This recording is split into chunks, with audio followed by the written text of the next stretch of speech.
Welcome everybody, welcome back to Homestead Heart. Hey Smokey Joe, Snoops, Uncle Tiger,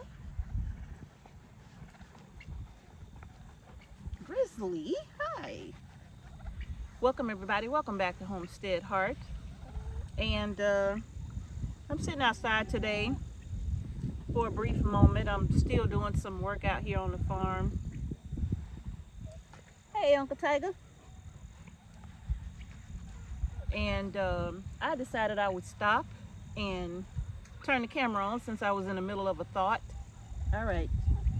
Okay, and your paws wet. Okay, y'all doing the most, right? Hey, bud, I see you too. Yep, I see everybody. Hey, dude. He likes to nip on people's hands. He loves to bite on people's hands. Lynx, if you bother Smoking Joe, it's gonna be me and you. No, sir. Nope. Go. I saw him. Smoking Joe. I ran him away, Smoking Joe. He don't belong out here. He ran Smoking Joe off. But anyway, you all. Hold on, Chris. I know, but I just, okay.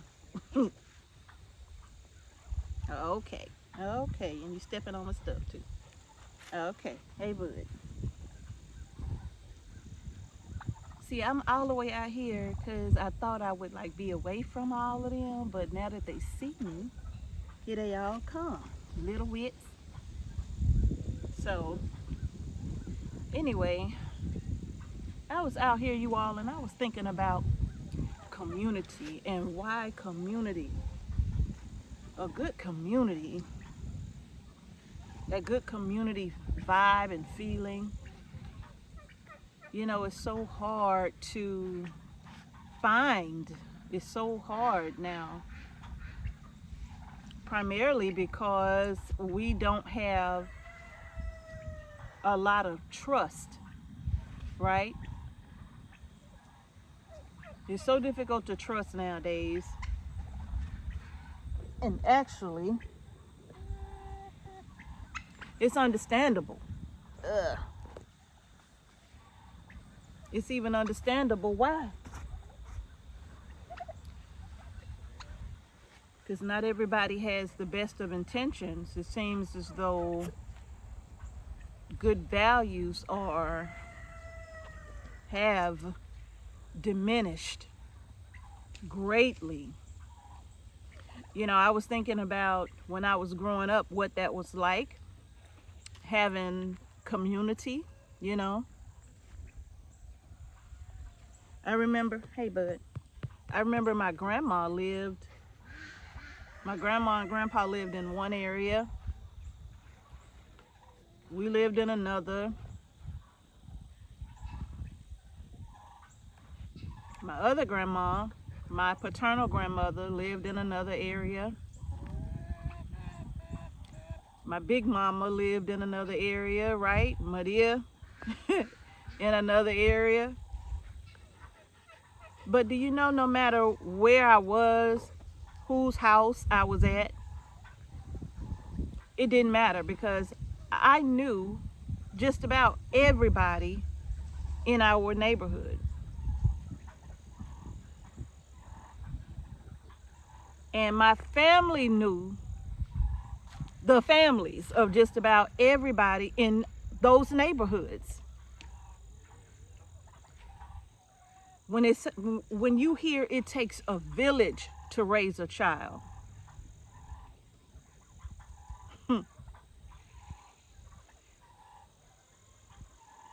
there are some differences between yesterday's village and today's village, right? It depends on the village, because some of these villages, I've seen them and I don't want them raising none of my children. But when I was growing up, it was different. The older people knew us as the children and they knew who our family. And if they didn't know, if you were in a neighborhood where You probably didn't frequent that area. Maybe you was just over there visiting with one of your friends or something. And the elders would see you out and about.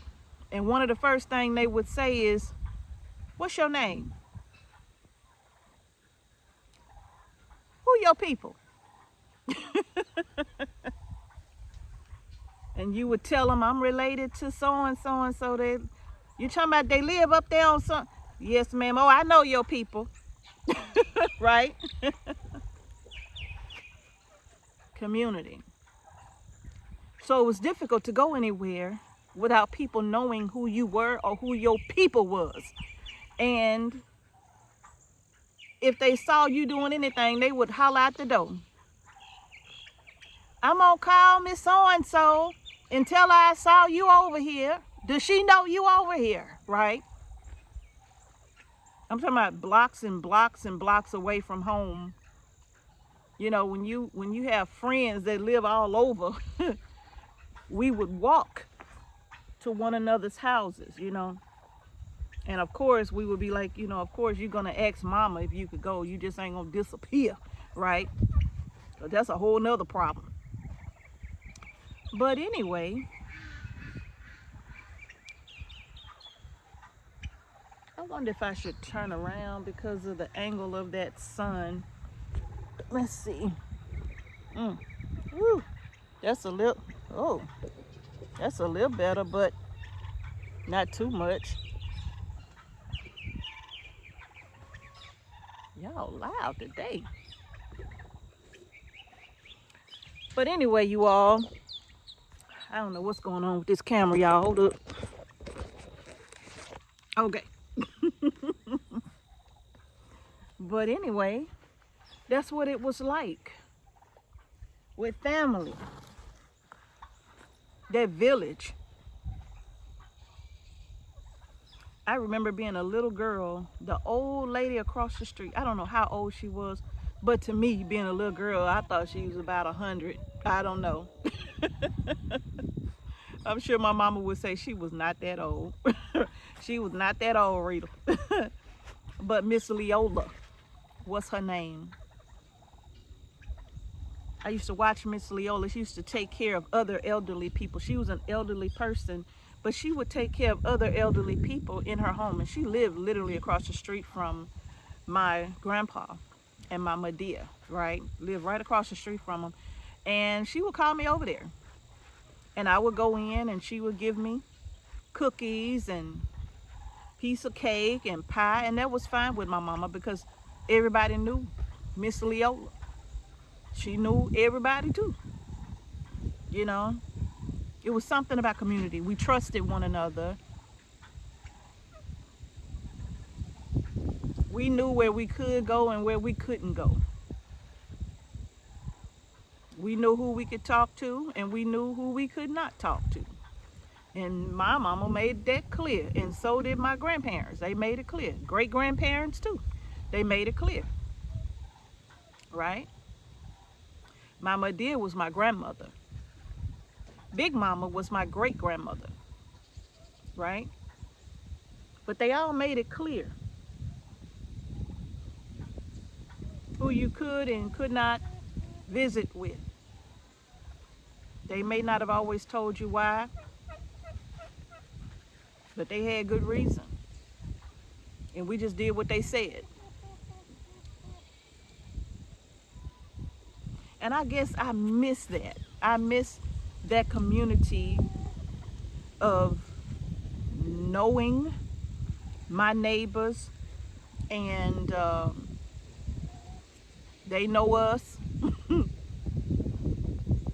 Especially for the children, having that sense of security in the neighborhood that you're growing up in as children, as the children who are growing up in these neighborhoods. It would be so wonderful if parents knew who their neighbors were, who their children were, and the children were respectful. You know, like when I was growing up, children were respectful. to the elders in the community.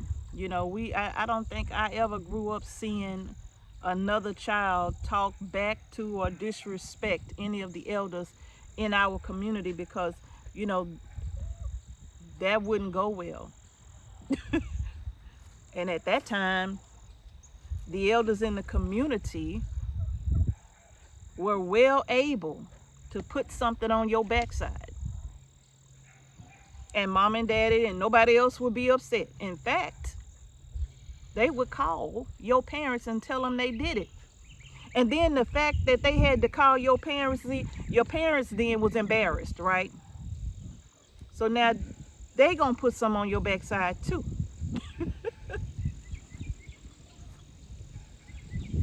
All of the names, Miss Shirley Ruth, all of these people's names, Mr. Red, Big Red. Mr. Red was this real tall man.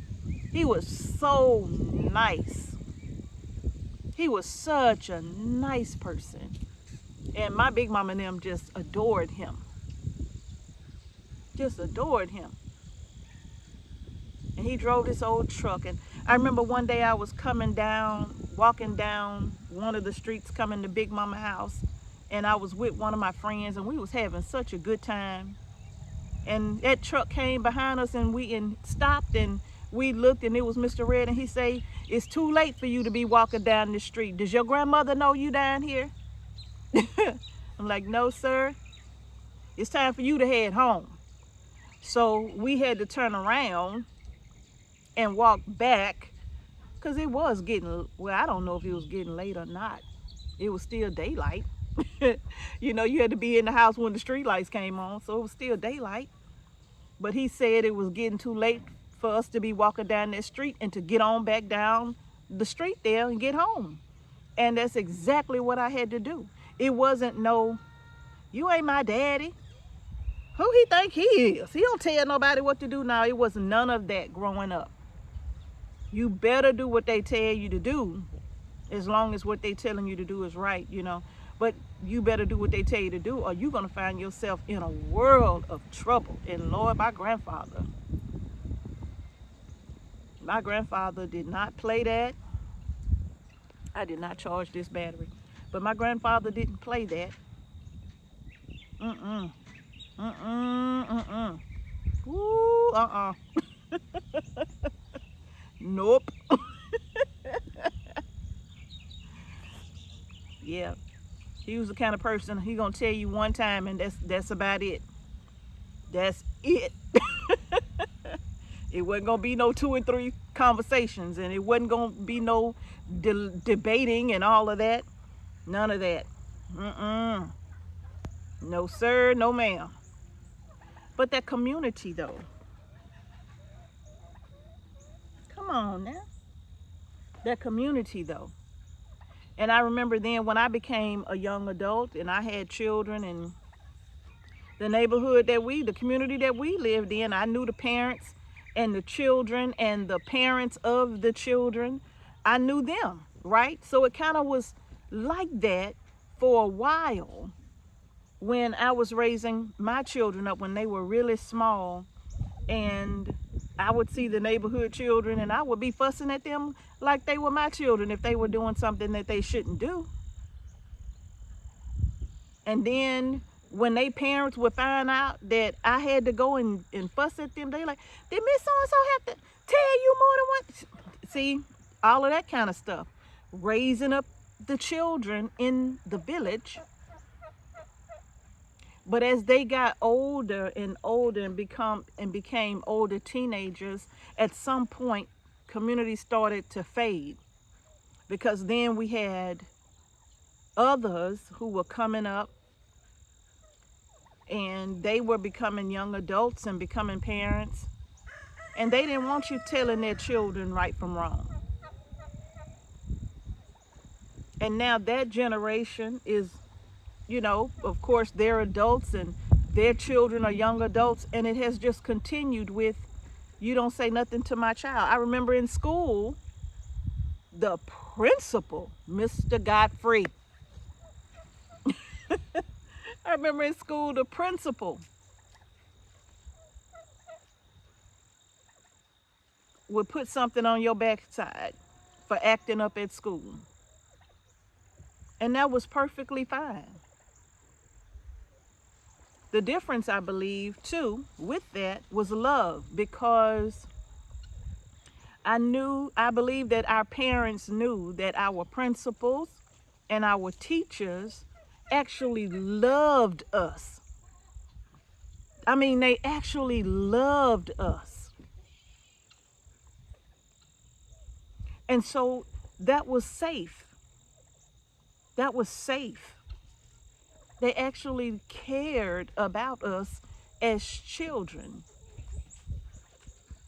and wouldn't hesitate to put something on your backside and then tell your mama. And then you in trouble again still. Community. And I think I'm saying all of that to say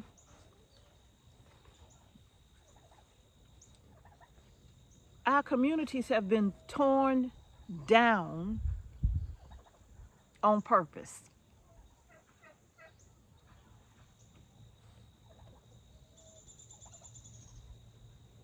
Drugs being flooded into our communities,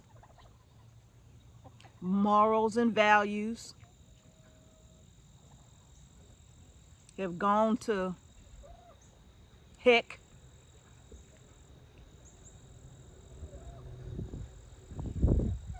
Morals and values have gone down, non-existent almost.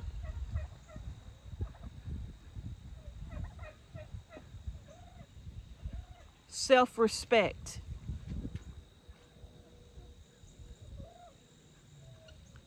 self-discipline, right?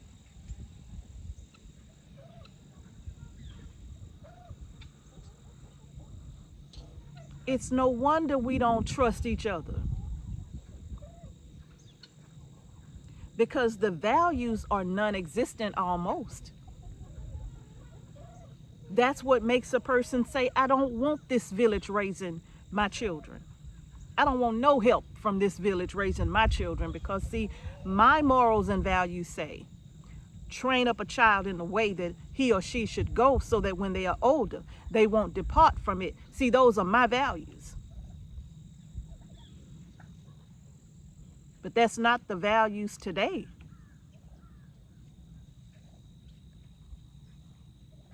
Today, we don't even train up our children. We let them do whatever they want to do. They are out. I've seen children, like I said, when the street lights came on, we better be in the house or stepping in the door, right? And it was the same for my children. When them street lights come on,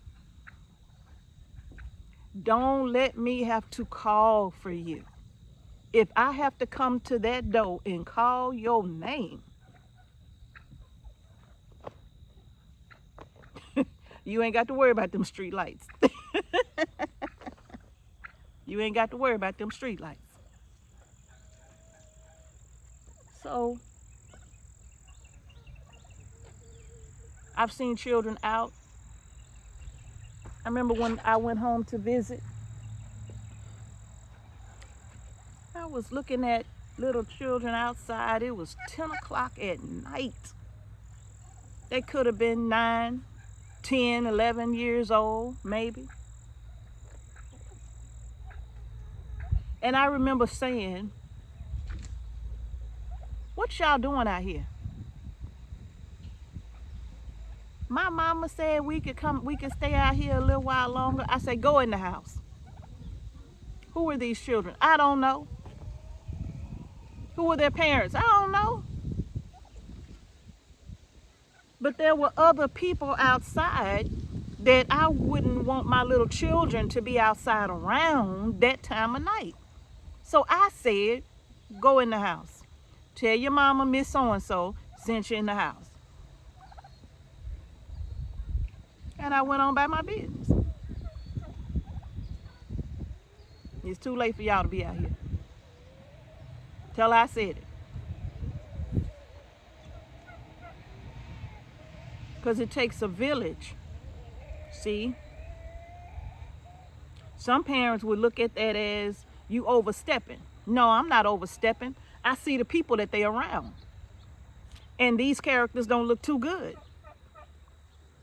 And your children are out here by themselves around these characters here. So instead of something happening to them, I'm sending them in the house. I'm not overstepping. I'm protecting your children. Because I don't want to see nothing happen to your babies.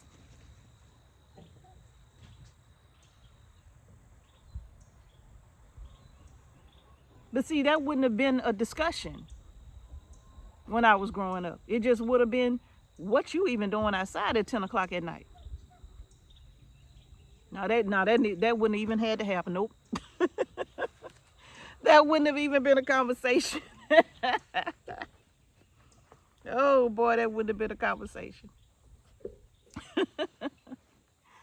Oh boy. Little children, 12 years old, 10 years old, no. In fact, on our street, when I was growing up that young, all of us were in the house at the same time. So it's not like it was going to be somebody out there for you to hang out with. The only people that were outside on our street at that time was the adults. That's it. They be outside sitting on their porch or in their yard or whatever, but that was it. The children were in the house. The village. It takes a village. And that community. A community where nobody was,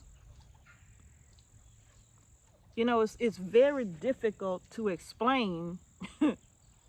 And I know some people who don't even know what that looks like may not even be able to conceive what I'm saying.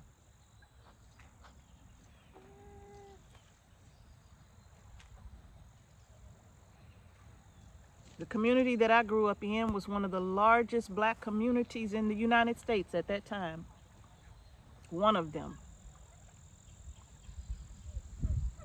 And to say that we knew almost everybody, it's a lot of people. But those people knew your people. Ain't so-and-so your uncle? Yeah.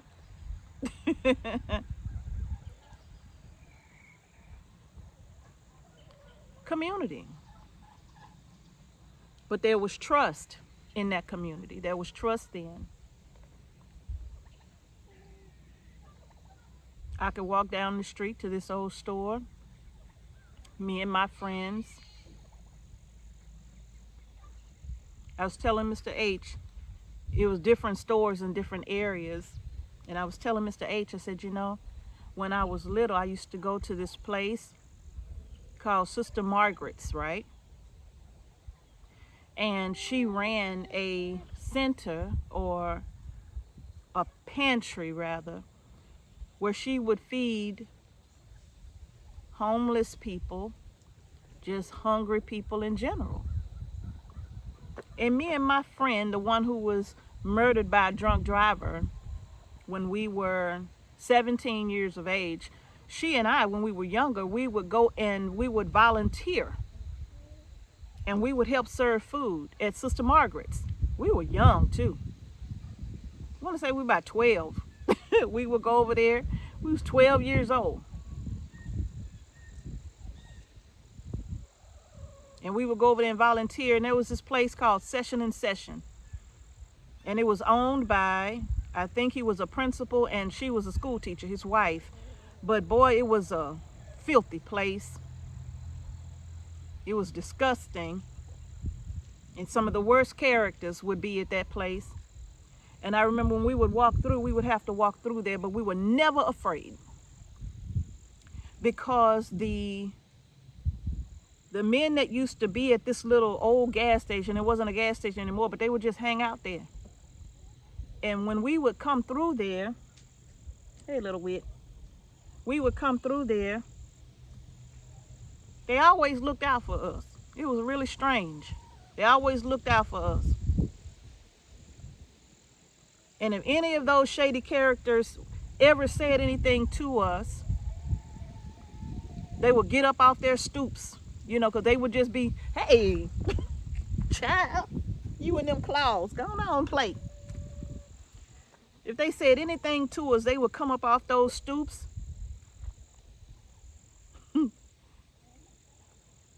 I ain't gonna tell you what they were doing. You know, sometimes they be over there drinking and going on, right? But just a bunch of them would be sitting over there, and we knew who they were. They had a reputation.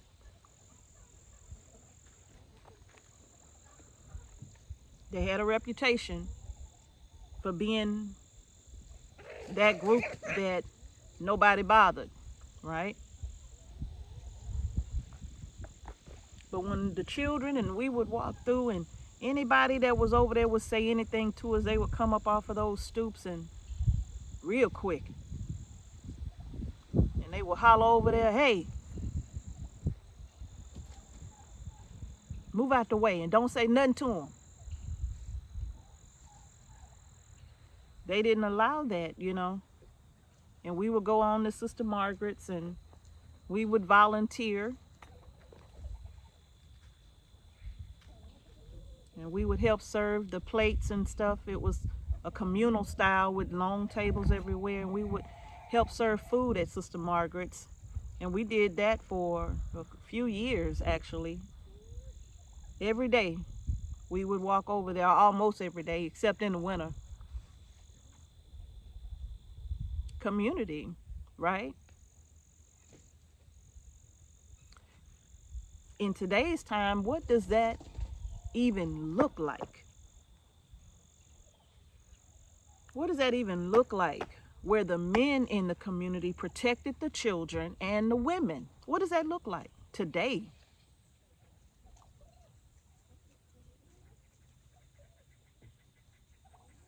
What does that look like? Well, I'll tell you what it looked like.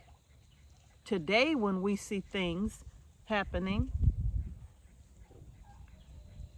we're not trying to protect. We just pull out our phones and start recording. We're not trying to intervene. We're just pulling out our phones to record. Well, we don't need everybody recording.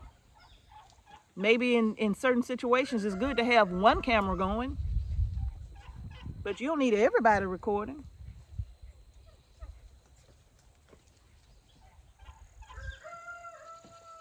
The protectors of the community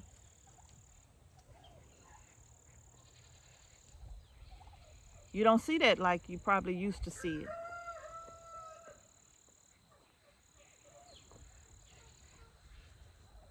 Man, I could tell y'all just so many stories of community.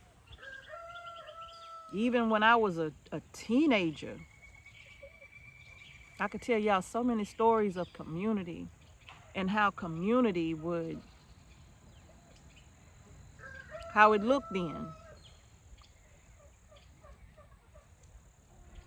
And I do miss those times where it kind of seemed like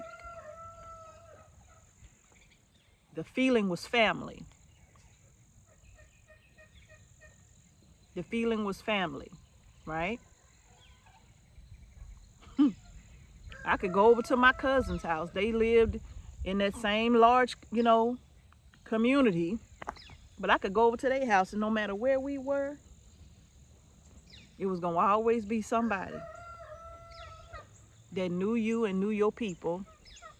So you better be on your best behavior.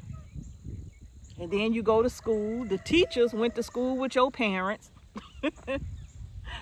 A lot of the teachers, so they knew your mama knew me anyway. I remember being in high school, and a group of my friends and we went to this little diner. Like, we wasn't even in our city, in our state even. Texas literally is just a hop, skip, and a jump nowhere from where we live, right? And so I think it took us about 35 minutes or so to get to this little diner in Texas where we went to. And we were there, and we were in there having a good time. We were laughing and talking, being loud. Me and the girls just, we were high school children. We were having a good time, right? This lady over in the corner, her and her husband. I think one of my friends called them Reverend Nosy or something. I don't know what she called her, but it was very rude. But she didn't say it so they could hear, but she said it because they kept staring at us and looking at us and giving us those looks, you know. Community. Finally, the wife got up and came to our table. And she told us about ourselves and about how we were acting in this diner and we were being too loud. And that's just not the way young women carry themselves, right? So we need to quiet it down, right? We didn't talk back. But the thing is, she turned to me and she said, "Does your daddy know you here? Does Pastor know you here?" Like, oh my God, I can't go nowhere. I'm like, "No, ma'am, then you need to get home."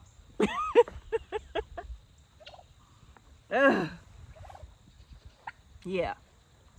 So it went like that, even when I was a teenager. Oh boy. But community, basically, you all. So today, it's so difficult to find that community. It's so difficult to be trusting because people's motives are not so good. I mean, I'm not saying that everybody's motives were good then, but I'm saying that those who did have good motives, I believe we outnumbered those who didn't. Now, those who have horrible motives, bad intentions, who could care less about your children or you, who could care less about making sure that your children are not caught up in something that they shouldn't be caught up in, who could care less about giving them a positive word to keep them out of trouble, right? You have people now that don't want to do nothing but hurt your children. Oh.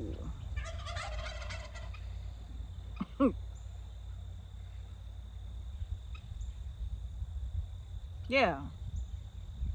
So how can you trust community now? How can you trust community when people are out there with the intention of doing you or your family harm? I'm talking about on all levels too. Yes, I am. Talking about on all levels too. Yeah, I'm not talking about just the person who may be up the road, live up the road. Nope, I'm talking about on whatever profession you can think of and whatever non-professional you can think of. Intentionally want to do you and your family harm. So as community, you got to step up. If you want that community back, if you ever had it, or even if you just desire it, if you want that community back, you have to step up and make that community happen. The men have to step up and be the men of the community and make it happen. And the women have to step up and be the women of the community and make it happen. We have to look out for one another's children. Most people are afraid of children nowadays. I know we see so much going viral in the classroom. Teachers trying to tell children to do X, Y, Z, and the children don't act like children. They start acting like adults. But what has lost?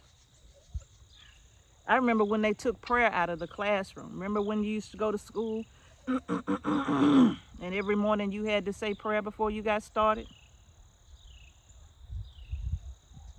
And they took prayer out of the classroom.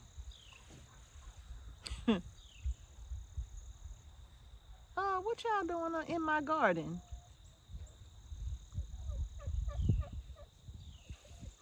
How y'all even get in my garden? My door closed. I'm gonna have to get them out of there before they do some damage. But come out of there. Come out of there. He hear me talking here. Come out of that bush. Y'all, I was doing some mowing.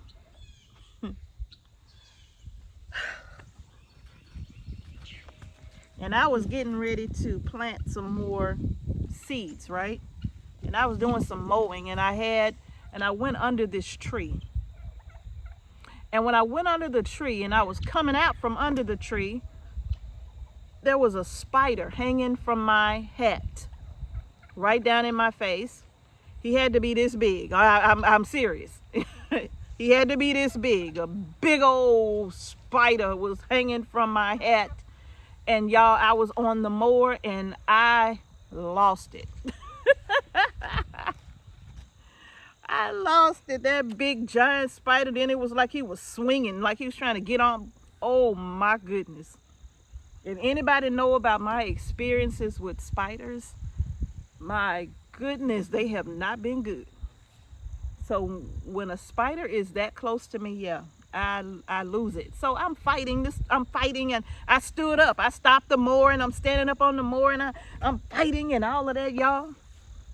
And I didn't realize. See, I had my fanny pack on that Mrs. C sent to me. I had my fanny pack on, and y'all, and I'm fighting and going on, and I must have was doing some serious battling to get this spider off me, right? And Mr. H, he was mowing in another area, so he didn't even see or hear me just off in the distance. I know I look crazy, just, you know. And my grandson, he was standing way off in the distance. He just standing there like, what is going on with grandma? And y'all, once I got the spider off me, I did see him on the ground crawling away right along. My hat was down there too, you know. And so I got up and I got my hat. And I got back on the mower and I started it up and I started going, y'all. And I'm just going, and then I turned to come back the other way, and I see my seeds all over the ground. And I'm like, what is that? You know? And I'm like, oh no. And when I turned, y'all, and I realized it was all my seeds. My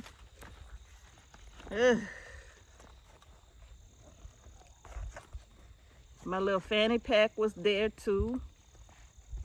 But guess what else was in there? My cell phone. My cell phone was shredded by that mower. So I have not had a cell phone. I've been using this other phone that my daughter has, but I haven't had a cell phone. I have no contacts, no nothing. My phone was literally shredded, so I have no nothing. But the good thing about it is I know me. Oh, and the great thing about it is that my glasses were not in there on this particular time. Actually, Mrs. C sent me this because I got tired. I think she got tired of me losing my glasses. And so this particular time, I didn't have my glasses in there. This particular time I had left my glasses inside, and it was accidentally too, because I needed them. But I left them inside accidentally, and I said I'll go back and get them later. And I'm so glad I did, because I would have shredded my glasses.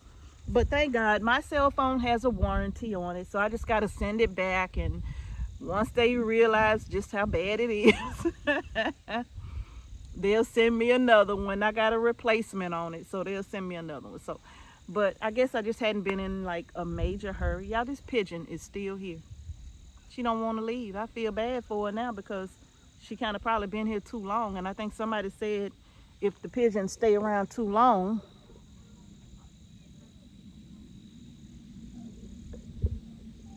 the owners might do away with it. So I certainly hope that if she do go home, that they don't take her out, you know. But that's what somebody said that they would probably do. I got a splinter. Oh, there it is. Ooh, it's sticking me too. But anyway, y'all, I just wanted to talk about that, about community, because community is so important. Ooh, I'm trying to get it out. Community is so important. But there's a reason why, you know, We don't trust community anymore. Lack of morals, lack of values. We've gotten so far away from what God wanted for us and our lives. We've gotten so far away from that.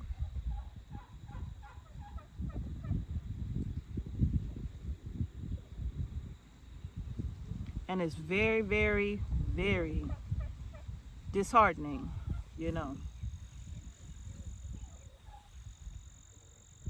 But when it comes to community,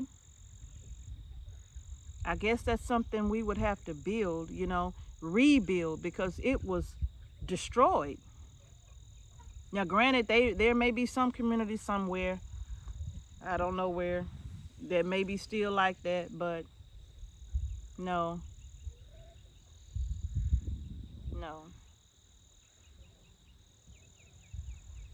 I remember back in the 80s and 90s when the communities were flooded with drugs.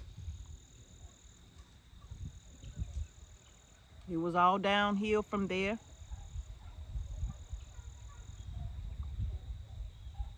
That's another story for another day. Everything this is not accidental. This is all by design. It's all on purpose. Division, right? Division. A house divided against itself cannot stand.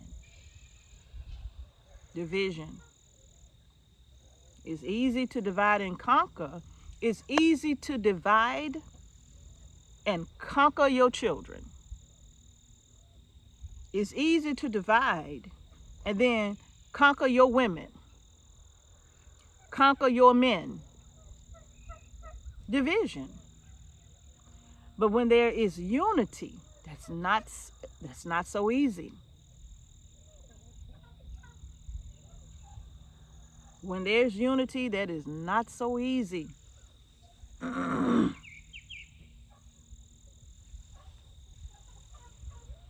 So I guess I do understand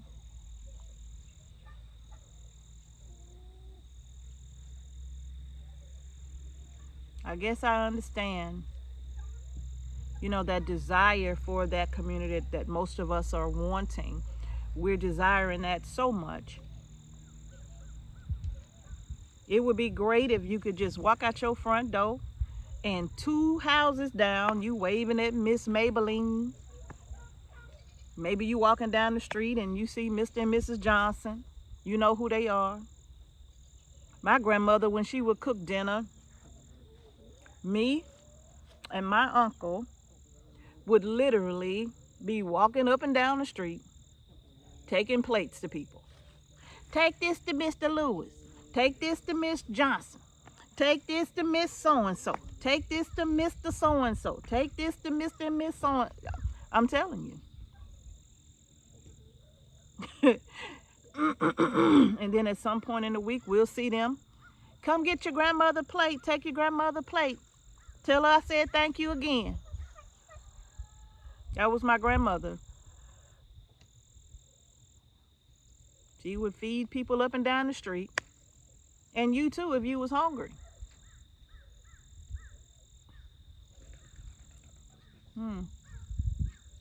My grandmother was an amazing, amazing woman. She didn't play. Maria didn't play now. But she was an amazing woman with a heart so big, so full of love and giving towards people. And she never liked to see nobody be treated wrong. She's the kind of person who loved for people to be treated properly.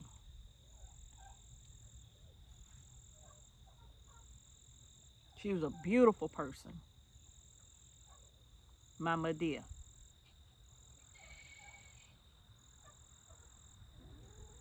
That community, having that kind of love for your neighbor, for one another, I think that is something that we've lost, but we better fight for it.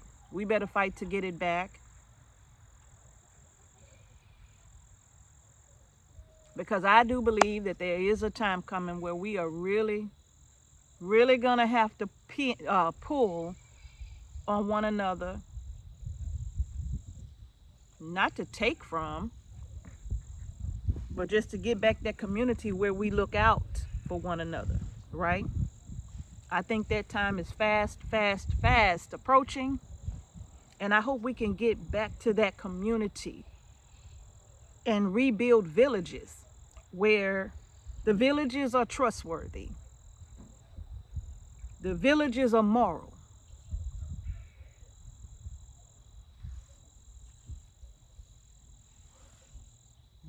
Rebuilding community. It is so much hatred in the world, and so much has been put out there. It's just sick to me. Yeah, but I'm not going to get into that. So much has been put out there, though. So much hatred. And people are just feeding on it like hogs. Just loving it.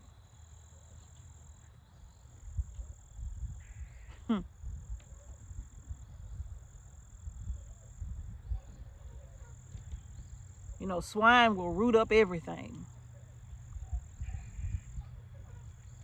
with his snout, just digging in the mud and in the dirt. And some people are not comfortable unless they digging in the mud, digging in the dirt.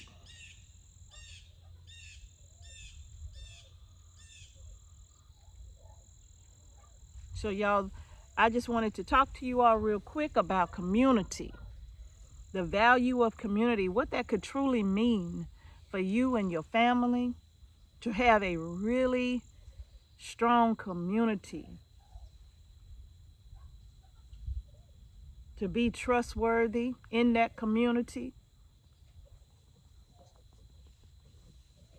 One of the quickest things that I was taught that could also destroy community is gossip and backbiting.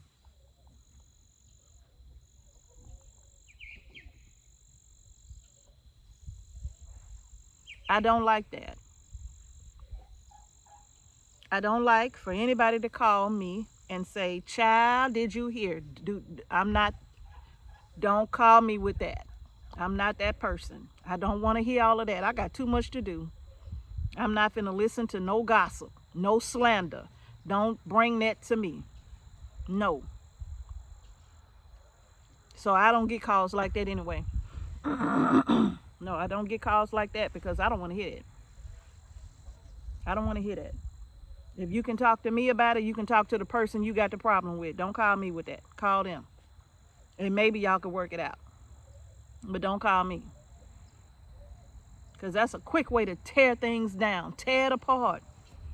Is to be behind somebody's back. And you know you wouldn't like it if somebody was doing that to you. So no, I don't like that. That'll destroy community. There are some other things too that I ain't got time to get into, that I'm probably going to put on our Patreon page once their Patreon page is open, because there are some things that I could say freely and talk freely on Patreon that I can't talk about here, because you know, you've seen it happen. You've seen it happen to so many YouTubers who, you know, share certain things, and then all these mysterious things start happening to them and their content, right? So yeah, no, it's some things that I can probably share on Patreon that I can't share here. And I just have not uploaded Patreon or started with Patreon yet, because I've had such a hard time with doing that, for the sole purpose that it actually costs money, right, for people to join Patreon. But by the same token, it would help our channel, and it would give us some freedom to share some things, right? Because I could take this conversation even further and be very blunt about some things on Patreon, right? So we may very well do that, y'all. We may very well go ahead and do that and start getting some videos up there that, you know, things that we just want to share with y'all, because, you know, we feel like it would be a help to be able to talk about these things, share these things. All right, Uncle Tiger, don't bite me. So yeah, y'all, don't bite me. No. Hey, bud, get Uncle Tiger. Moop. Boy, I just told you, no, don't bite me. He love these little bites. He love biting on people. So, but y'all, that's gonna do it for this video. This video is long enough. I just wanted to talk to you all as I was out here thinking and reminiscing about the beauty of community. Here comes Zeke. About the beauty of community, and how I know so many of us just truly miss community. What is it, Zeke? And what you doing out? I told you I don't need no help with the chores. He come out every day. I know how he getting out though. Where my gloves at? Okay, whoops. All right, y'all. Zeke done came for me, so I gotta go. You looking for me? I don't need no help doing nothing.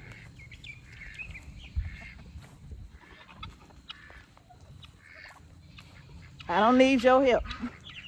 He's like, look, lady, you need to come on while you sitting around here talking. I'm ready for breakfast. Come on here and get my food. Ooh, boy. Ooh, you stink. If he would let me, I'll give him a bath. If he would let me, I would give him a bath. But y'all, I think that's going to do it for this video. Okay. Get y'all out the sun. Come on, rubber duckies. But I can't feed y'all as long as Zeke out here, because he'll eat your food. All right, Zeke. He like lady. Come on, Smokey Joe. Y'all, that's gonna do it for this video. I don't know why my phone is not charging. I don't know why. Because okay, Nina.